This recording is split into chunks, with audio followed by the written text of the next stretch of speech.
Hi friends, నేనైతే అనిత వాళ్ళ పిల్లిని మాట్లాడుతున్నా. హాస్పిటల్ అయింది, నల్గొండ కానీ అన్నది కదా. ఈరోజు అయితే ఆప్షన్ అయింది, చిన్నూరు హాస్పిటల్ సర్జరీ చేయించుకుంది. కనీసం ఎవరన్నా ఇట్లా మందులు ఇచ్చే మాకు కూడా లేదు. ఈరోజు వచ్చైతే 4 రోజులు అవుతుంది.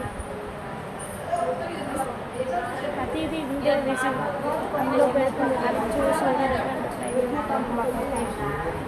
కూడా చిన్నపాటి కార్యం అయితే కనీసం మాకు చెప్పాలా అన్నారు.